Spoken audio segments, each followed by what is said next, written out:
What's going on, Hado D? I'm going to try making these responses in video formats to try to kind of condense some of that information instead of having a 25 tweet storm. Anyway, so I wanted to reply to your 4 items here, but before I start that, I want to talk a little bit about some base level understanding of blockchain versus Bitcoin.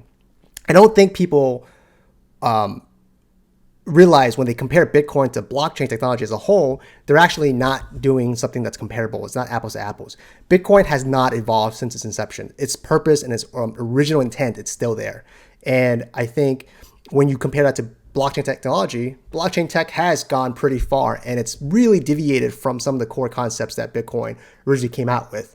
Now, Bitcoin is about money. It's all about money. Not about making money, but it's all about the perception of how power in money is obtained. You cannot print it at will.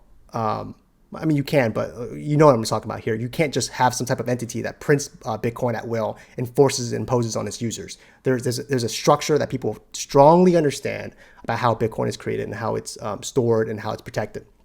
And so those concepts, they have a meaning in blockchain tech, but blockchain tech has gone to a totally different world. I think blockchain tech has gone to the world where they're trying to create a set of decentralized systems that allow anyone to build applications on.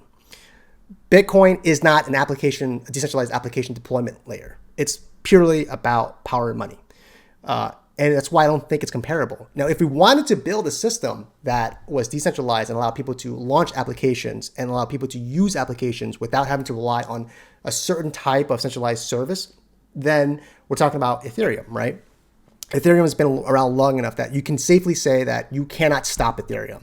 It's been around long enough so that the nodes are spread out far enough into the internet that people can launch an application and say, well, you can't take it down unless you take down the AWS servers. So let's try and jump into some of the comments you made. So first one you made here was that virtual hash power is not decentralized as it runs on AWS servers. That's not entirely true in the way you structure that sentence, but obviously, I'm not expecting you to understand Koinos fully or how it works.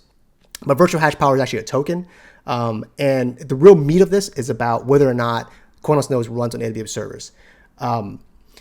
You can run any node on an AWS server. And what you're really trying to compare to is proof of work, because on proof of work, you have to own the hardware to be able to actually do the work. But, you can say the same thing as, well, your mining nodes for Bitcoin run on internet infrastructure.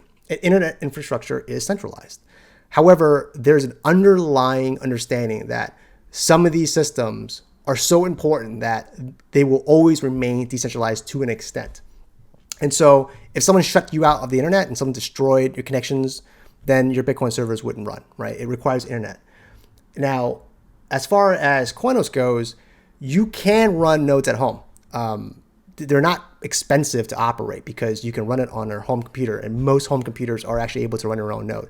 The real question the real question you're trying to answer or ask really is about how difficult is it to run your home node, and how does that actually impact the network? That's a very deep question. However, I'd say right now, and I don't have the stats on this, but I know people who run nodes, and I would gladly say that probably half of them run node at home. It's because it's not difficult. And the goal was to always make it available for people to run nodes at home. And so whether or not it runs on AWS or at home, I guess the real point is whether or not you get shut down or not. And if an AWS server goes down, as long as you have internet connection at home, you should be able to run your own node at home. Next one is someone must host this data, so they're doing it altruistically or are incentivized to do so. Altruism tends to have a concept where it's not sustainable, because this moment somebody doesn't believe in it anymore, they'll stop running it and the entire system goes to shit. The reality is that Bitcoin is incentivized, Koinos is incentivized. I don't really understand the real point of this statement. People get rewards on Koinos to get coin for running a node, as with almost any other blockchain system. I don't know of any that are actually truly altruistic. Third, it's yet another abstract hierarchy of power like the rest. The reality is that this is how humans behave. The Bitcoin is a hierarchy of power. Everyone is trying to get more hash power. Everyone is trying to dominate by getting the latest equipment. And they do that because they have money from selling Bitcoin. It's the same everywhere you go. I don't generally see this as an issue specifically to altcoins or blockchain, it's a human thing. People are always trying to climb the hierarchy of power. So I don't really understand. Let me not say I don't understand, but I don't know what your point is on that. So if you can, help me understand that a little better, or why you're making that statement, that'd be great. Number 4, a centralized database serves the same function. You're not wrong there. 99.9%. You argue about adding the extra 100th place, right? 99.99% of applications could operate on a centralized database with no problem. But the reality, though, is that we're trying to get away from that. We're trying to move away from a centralized database and move on to a more decentralized system. It's not easy. It's really, really difficult because, you understand this already. You try to decentralize Twitter, that would not work. But people want that.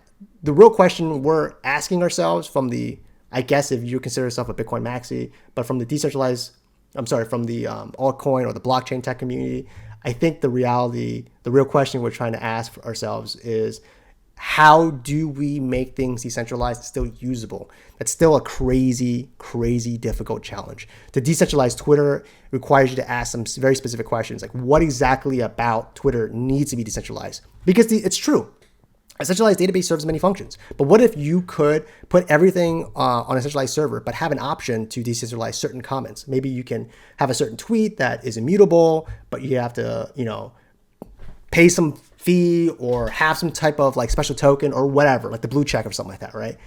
We're exploring so many of these ideas, and I think it's not right to say that, because you're not Bitcoin, you shouldn't be allowed to check out these ideas. To each his own. Koinos is definitely not trying to become Bitcoin. I don't think anybody is trying to become Bitcoin. What Koinos is trying to do is become a decentralized application platform to the extent at which decentralization makes sense. We don't know the answer to that question right now. We don't know how these things are going to work. And everything we do is an exploration to find how consumers will use these products. I hope that this video kind of answers some of those questions, but, feel free to make some comments and let me know what your thoughts. Thank you.